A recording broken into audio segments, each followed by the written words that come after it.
오늘 함께 교도관 누가복음 18장 18절부터 27절 말씀 중심으로 한 촉망받는 젊은이의 비극에 대해서 말씀을 나누고 도전받는 시간 되기를 바랍니다.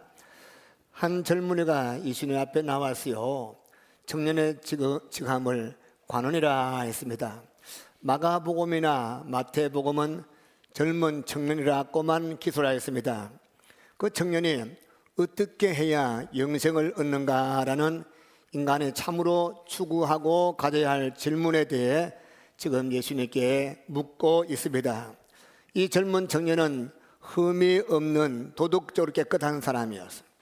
높은 신분과 많은 재산을 소유하였지만 교만하지도 않고 겸손한 성품을 지니고 있었습니다. 좋은 학벌과 좋은 출신 성분 가진 사람들 대부분이 그 엘리트 정신 때문에 교만에서 벗어나지 못하는 거 많이 보지 않습니까? 솔직히 그분들이 그렇게 좋은 학교 안 나왔더라면 훨씬 더 겸손하고 더 좋은 글소인 되었을 텐데, 그토록 좋은 가문이 아니었다면 더 크게 쓰임 받았을 텐데, 이런 것을 종종 보게 됩니다. 그러니까 오히려 좋은 배경이 주님 서기에 장애물 된다는 그런 경우지요. 그러나 예수님 앞에 나온 이 젊은이는 자기의 높은 신분이나 가진 많은 소유 때문에 그의 영혼이 혼탁하지도 않았고 겸손한 심령으로 진리를 추구하는 사람이었습니다. 무엇을 해야 영생을 얻을까 하는 영혼에 관한 바른 질문을 가진 청년이었습니다. 가진 것이 있다고 버릇없는 인생으로 자라지도 않았고 모든 인격에 균형 잡힌 보기 드문 청년이었습니다. 또 이 청년은 종교적으로 귀한 열심도 있었습니다. 우리 예수님께서 너 계명을 지켰느냐 물었습니다. 여기 간음하지 말라, 살인하지 말라, 도둑질하지 말라, 거짓 증거하지 말라, 내 부모를 공경하라는 말씀을 행하느냐 물었습니다. 그 질문에 그 청년은 자신 있게 대답했습니다. 내가 어려서부터 이것들은 다 지켰습니다 라고 대답했습니다. 이런 사람들을 볼 때에 사람들은 장래교회 기둥감이구나 점을 찍게 됩니다. 이런 젊은이가 자기 자녀라면 자랑하지 않은 부모가 없을 것입니다. 이런 젊은이가 교회 안에 있을 때 교회에 소중한 직분을 주지 않을 교회가 어디 있겠습니까? 그의 인격에 끌리지 않을 처녀가 어디 있겠으며 딸 가진 부모들이 아마 이 청년을 사익감으로 탐내했을 것입니다. 그런 청년이 지금 예수님 앞에 나와서 자기의 삶을 다 내놓고 영원한 축복을 갈구하고 있습니다. 그에 대해서 예수님께서 말씀했습니다. 너에게 한 가지 부족한 것이 있도다. 내 가진 모든 재물을 다 팔아서 가난한 자들에게 나누어 주라. 이 말을 들은 청년은 조용히 예수님을 떠났다 성경 기록하고 있습니다. 마태복음에 보니까 근심하며 떠나갔다고 기록되어 있습니다. 그는 예수님이 좋은 분인 걸 알고 있습니다. 예수님을 귀한 분인 줄로 알고 있습니다. 자신에게 영광에 되고 축복에 되는 줄로 알고 있습니다. 그러나 재물이 많은 이유로 또 사회적으로 유명한 이유로 주님 곁을 떠날 수밖에 없던 것입니다. 그래서 마태복음, 마가복음, 누가복음 이걸 공강복음이라 하는데 이 세 복음서를 합쳐서 종합해 보면 그가 슬픈 기색으로 비틀거리며 예수님을 떠난 것을 알 수가 있습니다. 자, 오늘 이 시간 이 유명한 한 청년이 우리 주님 떠나는 모습을 보면서 왜 주님 떠날 수밖에 없는가 생각해 보고 도전받고 그걸 삼기를 축원합니다. 첫 번째로 우리가 배워야 할 것은 우리에게 갈망이 있다고 해서 옳은 것을 찾고자 하는 열망이 있다고 해서 그것을 실제로 가진 것은 아니구나, 그 교훈을 알 수 있어요. 많은 사람들이 자기에게 크게 속는 부분이 바로 이 부분이에요. 우리 교인들이 많이 속는 것이 바로 이 구절인 것입니다. 내가 선한 것을 좋아하니까 나는 선한 사람이라 착각해요. 나는 바른 길을 사모하니까 내가 바른 길을 가고 있다 착각합니다. 그래서 자기를 매우 훌륭하고 괜찮은 사람이라 착각하고 살고 있습니다. 그러나 사실은 그렇지 않아요. 좋은 것을 생각하고 더 좋은 것을 추구하는 사람 중에 나쁜 종류 사람이 얼마나 많습니까? 많은 사람들이 내가 좋은 생각하고 있으므로 내가 선한 사람이라 착각한 사람이 얼마나 많습니까? 그러나 내가 원한다 해서 내가 실제로 옳은 삶을 사는 것은 아니에요. 여기 이 청년도 참으로 중요한 가치인 영생을 사모했습니다. 그래서 예수님 찾아온 거예요. 그런데 그의 행동은 그거로 끝이었습니다. 여러분, 우리가 신앙생활 하면서 여러분도 저도 이럴 때가 참 많이 있습니다. 하나님의 말씀을 들을 때에 마음에 깊은 지부를 찌르는 말씀을 들을 때에 감동받고 감명받습니다. 그래서 어떤 때는 눈물 흘리기도 하고 회개하기도 합니다. 어떤 때는 열정적인 감격으로 하나님을 찬양하기도 합니다. 또 우리의 지성으로 진리의 말씀을 잘 분별하여 진리가 주는 기쁨을 체험하기도 합니다. 그러나 그렇다고 해서 나 자신이 옳은 삶을 사는 것은 결코 아닌 것입니다. 1974년인지 75년인지 김중건 목사님이 이끌었던 CC가 크게 흔들렸어요. 그때는 한강 이남에 구라고 해봐야 영동 부구밖에 없었잖아요.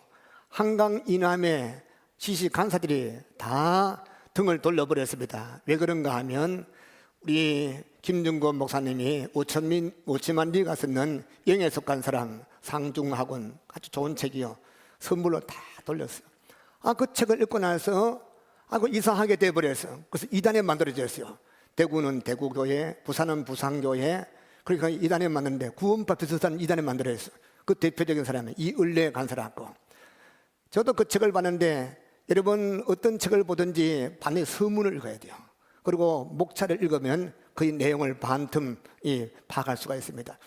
분명히 오치만 리가 서문에 장문으로 기록한 것이 누구든지 이 책을 읽는 자에게 주의사항 하면서 이 책을 읽기 전에는 이런 사람인데 읽은다 하면 이런 사람 착각하지 마십시오.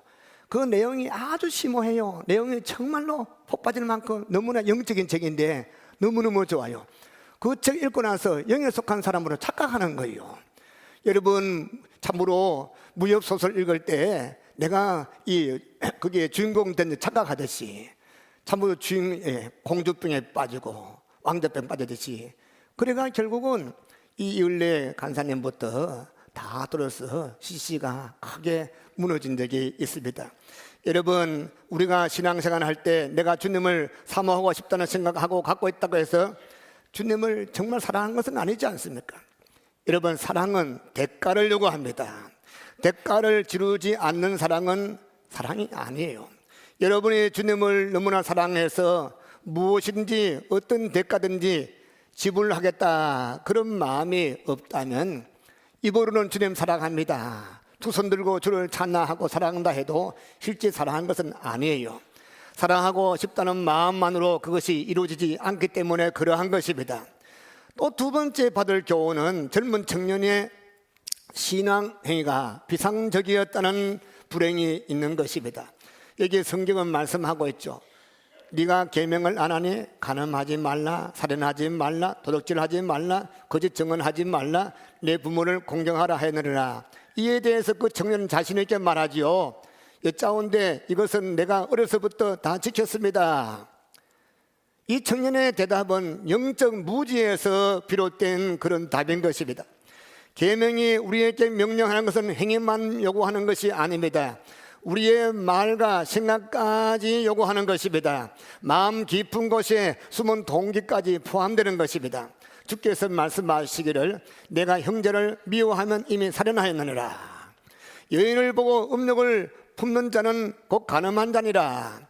주께서 밖으로 나타난 행위만 지적하지 않고 우리 마음 깊은 사람까지 속사람까지 보시고 마음을 다하고 뜻을 다하고 성품을 다하고 힘을 다하여 주은혜하는 사랑하라.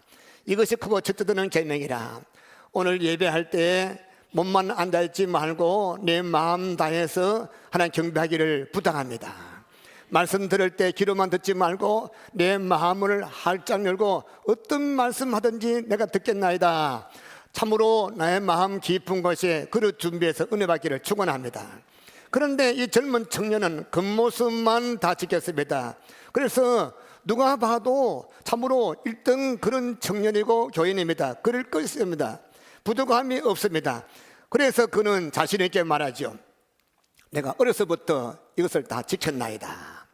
여러분, 신앙 성장에 있어서 참으로 무서운 원수가 있다면, 큰 장애물이 있다면 그것은 다른 것이 아니라 비상적인 신앙생활인 것입니다. 한때 한국 교회에 하나님 은혜를 많이 부어주었어요. 60년대 후반부터 70년대 후반, 80년 초반까지 한국 교회에 참으로 은혜를 많이 부어주었어요. 그래서 교회들마다 부흥회를 참 많이 했어요. 교회들마다 가득가득 모였어요. 이 교회에서도 심령대 부흥회, 저 교회도 심령대 부흥회, 사람들이 100명 모이는 교회 200명 꽉꽉 찼습니다. 은혜를 많이 받았어요. 그 은혜로 말미암아 어떤 사람들은 정말 주 안에서 거듭난 체험도 하고 하나님의 풍성한 은혜를 체험한 사람도 있었습니다. 그러나 대다수의 많은 사람들은 오늘은 이 부흥회, 다음 주일은 저 부흥회, 이번 주일은 이 기도원, 다음은 저 기도원, 여기저기 다니면서 은혜 받았다 해가지고 나는 어느 기도원 갔다 와서 어느 부흥사에게 은혜 받아서 이런저런 이야기하면서 남보다 많은 곳이 다녔다고 자기 캐리어를 자랑하는 사람 참 많습니다. 근데 이런 사람들 가운데 곳곳에 다니면서 기만 높아지고 또 가분수가 됐지 참으로 그 열정은 없고 줄을 서는 마음의 음대가 너무나 많았습니다.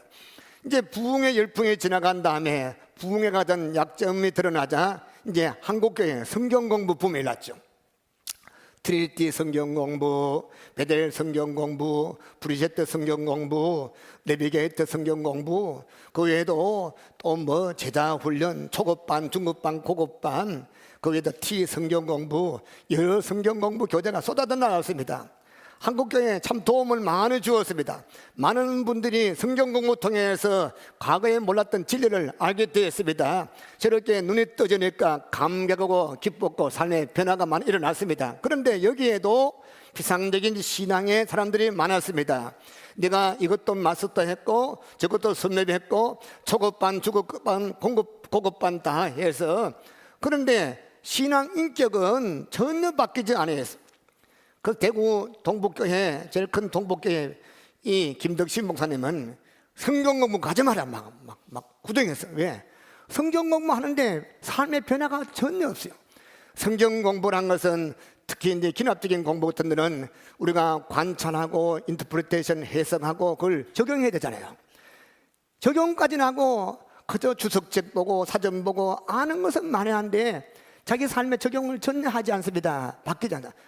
너무너무 많이 아니까 설교할 때 목사님이 뭐 틀렸어, 그리고 이 교회는 저거 틀렸어, 이제 밝은 눈 가지고 남을 지적하고 다른 사람에 대해서 요구하기 시작합니다. 성도 여러분, 하나님의 말씀을 들을 때, 성경 공부할 때 하나님 말씀이 내게 주신 말씀으로 하고 지키기를 축원합니다. 얼마 후에 성경 공부도 좋아하는데 이제 홀로 하나님 말씀 묵상하는 거 좋다 해가지고 큐티 열풍이 막 불었어. 큐티 열풍이 불었죠. 실제로 이 묵상 통해서 주님을 만나고 인격적인 주님을 만나고 삶의 변화, 인격의 변화 참 많이 받았습니다. 그런데 대부분의 사람들 가운데 많은 사람이 무슨 보양 먹, 선약 먹듯이 큐티 노트에 며칠 적어놓고 오늘 내가 주님과 교제할 부분을 다 마쳤다 허무대하고 그저 그렇게 지나고 변화가 없었어요. 큐티가 끝나고 나니까 이제 한국교회 경배와 찬양 그런 붐이 막 일어났죠. 저도 그 붐에 편성해서 제가 동북교회, 삼도교회에서 거의 18년 동안에 여름에는 막 2,500명 고등학생, 대학생들 모아갖고 막 찬양하고 손들고 그렇게 했습니다. 참 찬양도 해서 은혜를 잘 많이 받았습니다. 그런데 찬양할 때는 손들고 찬양하고 주님 영광 돌리는데 나가면 또 엉망지고, 즉 비상적인 그런 신앙사람들이 너무나 많았습니다. 자, 이 모든 거 틀린 것은 아니에요. 다 소등합니다. 부흥회 때 은혜 받는 거 소등하고 성경 공부 소등하고 큐티가 소등하고 경배와 찬양이 다 소등합니다. 그런데 문제는 마음 중심에 그 귀한 축복을 누리지 못하고 비상적으로 수박 겉 핥듯이 비상적인 신앙으로 끝나는데 문제가 있는 것입니다. 오늘 이 젊은 청년이 하나님의 계명을 다 지켰던 것은 그것이 해야 할 숙제로 생각한 거예요. 자기 만족을 채우기 위함으로 끝난 거예요. 자기 마음 깊이 숨어있는 동기들을 정직하게 하나님 말씀 비춰보지 못한 것입니다. 그래서 자신 있게 내가 어려서부터 이것도 지키고 저것도 지키고 다 지켰습니다. 여러분, 피상적인 신앙생활, 이것은 우리로 하여금 하나님께서 우리에게 부어주고자 하시는 축복을 누리지 못하게 하는 방해물인 걸 아시기를 축원합니다. 또 한 가지 생각하고 싶은 것은 젊은 청년의 비극은 하나님과 자신 사이에 깊은 장애가 있음에도 불구하고 그 장애물을 알지 못했던 그 비극인 것입니다. 주께서 말씀했습니다. 오히려 네게 한 가지 부족한 것이 있다. 네게 있는 것을 다 팔아 가난한 자들에게 나눠주라. 그리하면 하늘에서 부하가 네게 이르리라. 그리고 와서 나를 쫓아라. 22절에서 네게 있는 모든 재물을 다 팔아서 가난한 자에게 나눠주라. 그렇게 말씀하신 것입니다. 여러분, 이 말씀은 우리 주님께서 아무에게나 말씀하지 아니에요. 정말로 부자였던 아브라함에게 이 말씀하지 아니했어요. 그런가 하면 높은 지위에 있었던 요셉에게 네 지 버리고 나를 쫓아라. 그런 말씀한 적도 없습니다. 아름다운 예술적인 감각과 재능 가졌던 다윗에게 내 모든 재능을 버리고 쫓아라 말씀하지 아니했어요. 그러나 주님께서는 어떤 경우에 하나님 대신 그 마음 자리 잡고 있는 우상을 버려라 요구하시는 것입니다. 한 분은 예수님께서 사마리아 땅 수가 동네 우물가에서 한 여인을 만났습니다. 그 여인을 예수님이 잘 알았어. 그래서 예수님께서 여인에게 내 남편 들어오라 요구했습니다. 그 여인 마음속에 하나님 대신에 남편이 자리 잡고 있는 것입니다. 5 남자를 갈아치워서 재미없으니까 이혼하고 지금 6대는 결혼도 안 하고 지금 살고 있습니다. 우리 주님께서는 이 여인에게는 하나님보다도 남자가 우상인 걸 알았습니다. 그리고 이 젊은 청년 마음속에는 재물에 대한 욕심이 또아리 들고 있는 것을 보았습니다. 겉으로 보기에는 하나님을 잘 섬기고 예수 잘 믿는 것 같았지만 하나님보다 더 크게 믿는 우상이 그에게 있었습니다. 그래서 너는 내 세상 것으로 만족하지 말고 진정으로 하늘에 내 부활을 쌓아라 지적한 것입니다. 그러니 이 청년이 슬픈 기색을 띠고 비틀거리며 주님을 떠난 것입니다. 청년은 좋은 것을 알고 있습니다. 귀한 것을 사모하는 마음도 있습니다. 그리고 주님이 주님됨도 알고 있습니다. 그러나 결국 주님을 떠났어요. 그 주님께서 말씀하십니다. 24절 25절 한번 같이 읽어볼까요? 본문 24절 25절 우리 한번 같이 읽어봅니다. 시작. 예수께서 그를 보시고 이르시되 재물이 있는 자는 하나님 나라에 들어가기가 얼마나 어려운지 낙타가 바늘길로 들어가는 것이 부자가 하나님 나라에 들어가는 것보다 쉬우니라 하시니. 그러면 여러분, 모든 부자들은 하늘나라 들어가지 못한다 그렇습니까? 그렇지 않습니다. 부자도 여러 가지 종류 부자가 있더라고요. 손에 1,000원짜리 하나 들고도 이거 없이 못 살겠다, 내 돈이니까 손대지 마라, 노타치. 100만 원 들고 100만 원이 내 통장에서 빠져나갈까 봐 안 들 부자로는 100만 원짜리 부자가 있습니다. 그 마음이 100만 원이 우상이 됐어요. 1,000원이 모든 것이 되었습니다. 그러나 많은 것을 가졌습니다. 100억이 넘고 1,000억이 넘어도 이것은 내 것이 아니야. 하나님의 것인데 하나님이 내게 맡겼던 것이야. 나는 단지 하나님이 내게 맡기신 거 맡을 뿐이야. 나는 청지기일 뿐이라. 그런 사람은 아무리 돈이 많아도 부자가 아닌 것입니다. 세계적인 대부자 글소인 앤드류 카네기 같은 인물은 평생 동안에 검소하고 소박한 삶을 살았습니다. 늘 기도하고 늘 애쓰고 힘쓴 것은 돈이 자기를 지배하지 못하도록 늘 애를 썼습니다. 그러나 내 손 안에 들어온 이 돈 없이 못 산다 하는 그런 사람들은 부자인 것입니다. 그래서 하나님 대신에 자기 욕심으로 가득 찬 사람은 천국 들어가기가 얼마나 어려운지 낙타가 황소가 바늘구멍 들어가기보다 어렵다 그런 말씀하신 것입니다. 여러분, 부자가 하늘나라 들어가기가 어렵다는 예수님 말씀 듣고 제 아들이 깜짝 놀랐어요. 그러면 누가 들어갈 수 있습니까? 그때 주님 뭐라 했습니까? 사람은 할 수 없지만 하나님은 할 수 있느니라. 그 때문에 영생을 주시는 하나님을 붙잡아야 됩니다. 구하는 것으로 끝나면 안 됩니다. 구하면 주신다는 약속 붙들고 주실 때까지, 받을 때까지 구해야 되는 것입니다. 주께서 문을 두드리면 열어주신다 했습니다. 한 번 똑똑똑 놓고 하고 돌아가면 안 됩니다. 두드리고 문 열 때까지 계속 두드려야 되는 것입니다. 언제까지? 주님 열어줄 때까지 두드리십시오. 또 주님께서 나를 찾으라 만나리라. 성경 말씀을 찾고 찾으면 만나리라. 만날 때까지 끝까지 주님을 찾기를 축원합니다. 제가 서울서 대학 다닐 때 1974년 엑스프로 74 하기 전에 그때 서울 가면 정동 MBC 방송국이 있습니다. 방송국 옆에 러시아 대사관 공사관 자리가 있었죠. 옛날에 구한말에 있다가 철수하고 공사나 되면서 우리하고 단절됐잖아요. 그 당시에 시시해관이 없으니까 대학생들이 비를 철철 맞아가면서 하나님 이거 주세요. 그 금사라기 땅에 수천 병을 달랐고 막 기도하는 거요. 비를 쫄쫄 맞아가면서 또 기도하면서 목사님께 박정희 대통령 만나면 된다. 근데 계속 이렇게 넣고 저래도 안 맞는 거죠. 근데 몇 개월 만에 연락 왔어요. 청와대 들어오라 하는 거였죠. 그래가지고 자가강도 없고 택시 타고 하니까 청와대에서 못 들어간다.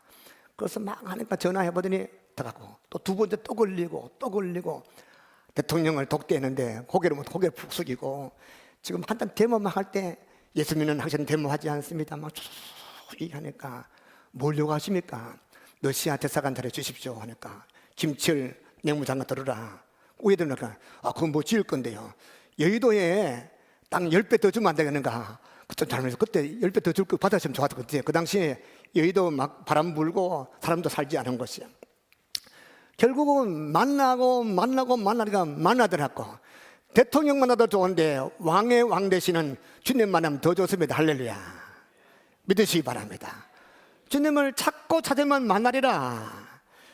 성도 여러분, 모든 사람들은 참으로 칭찬 들었던 이 청년이 옳은 사모로 한번 찾아왔다가 주님 주시는 축복 외면하면 떠난 것을 보게 되는 것입니다. 많은 분들이 기도하긴 하는데 실컷 자기 혼자서 줄줄줄줄 이것도 주시오 저것도 주세요. 그저 하나부터 100까지 주세 하고는 그 다음 받을 생각하지 않고 돌아가 버립니다. 기도라는 것은 주님과 사귀는 것이고 주고받는 거요, 인격적인 대화하는 것입니다. 주님은 우리가 기도하고 하면 다 들어주시고 그 다음 주님 말씀하십니다. 성도 여러분, 기도하고 주의 음성 듣고 주의 말씀 듣기를 축원합니다. 자기 혼자 몇 번 두드려 놓고 하나님의 빛나는 영광이 우리에게 임재하기 전에 떨어지지 못하고 돌아간 데가 얼마나 많습니까? 성도 여러분, 오늘 이 청년은 참으로 두드리고 그냥 돌아가 버렸습니다. 참으로 찾기는 찾되 영광스러운 주님 만나지 못했습니다. 구하고 구해도 좋은 걸 얻지 못했습니다. 이 청년만 그런 것이 아니에요. 얼마나 많은 자가, 그런 성도가 많이 있습니까? 우리 주님께서는 악한 자라도 자식에게 좋은 걸 주려 하는데 하물며 하루에 저는 하나님 아버지가 좋은 걸 주지 아니하느냐? 성령을 부어주리라. 할렐루야. 주님께서 우리에게 부어줄 때 종종 말씀하십니다. 대가를 지불하라 요구하십니다. 어떤 물질을 내놓으라, 시간을 바치라, 네 가장 귀한 아들을 내놔라. 주님께서 우리에게 명령할 때 오늘 슬픈 기색된 청년같이 하지 말고 순종해 보시오. 축복과 순종은 뗄래야 뗄 수 없는 관계입니다. 축복받기를 축원합니다. 그리하면 순종해 보시오. 하나님이 배고파서 달라는가요? 가난하다고 달라는 것이 아닙니다. 우리에게 부어주기 위해서 주시는 걸 믿으시기 바랍니다.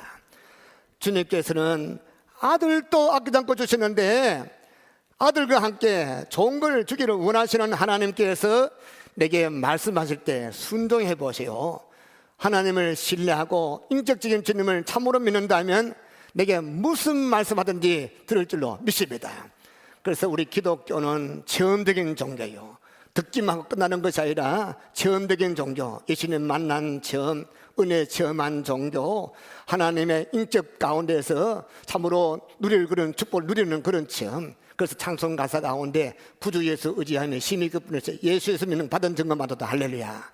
이 찬송가 여러분 찬송되기를 축원합니다.